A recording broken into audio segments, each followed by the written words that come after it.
নমস্কার, আমি শুভায়ন সেন। চলুন দেখে নেওয়া যাক আজকের কিছু বিশেষ খবর। সীমান্ত সুরক্ষায় অমিত শাহের কড়া নির্দেশ। দেশের নিরাপত্তা সুনিশ্চিত করতে বড় পদক্ষেপ নিলেন কেন্দ্রীয় স্বরাষ্ট্রমন্ত্রী অমিত শাহ। রাজস্থানের বিকানেরে ভারত পাক সীমান্ত এলাকার নিরাপত্তা খতিয়ে দেখার পর তিনি একটি গুরুত্বপূর্ণ বৈঠক করেন।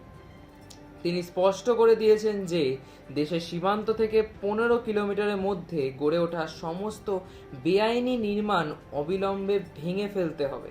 এই বিষয়ে জিরো টলারেন্স নীতি নেওয়ার নির্দেশ দিয়েছেন তিনি। চলে আসবো আজকে পরের খবরে। কলকাতায় মেসি মূর্তি নিয়ে শোরগোল। কলকাতায় ফুটবল তারকা মেসির একটি 70 ফুটের বিশাল মূর্তি নিয়ে তৈরি হয়েছে আশঙ্কা। প্রবল হাওয়ায় মূর্তিটি দুলতে থাকায় তড়িঘড়ি সেটিকে মোটা নাইলনের দড়ি দিয়ে বেঁধে সামলানো হয়েছে। চলে আসবো আজকে পরের খবরে। মমতা বন্দ্যোপাধ্যায়ের বিরুদ্ধে আইনি অভিযোগ।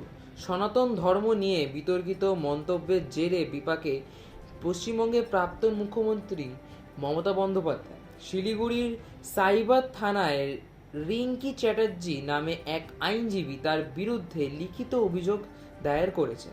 চলে আসবো আজকে শেষ খবরে। পরিচালক অনীক দত্তের প্রয়াণ।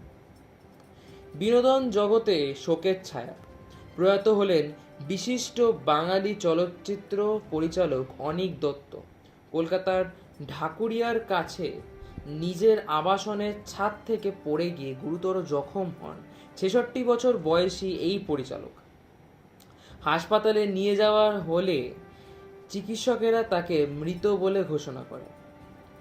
ভূতের ভবিষ্যৎ, অপরাজিত এবং বরুণ বাবুর বন্ধুর মতো জনপ্রিয় ও জাতীয় পুরস্কারপ্রাপ্ত সিনেমা উপহার দিয়েছেন তিনি।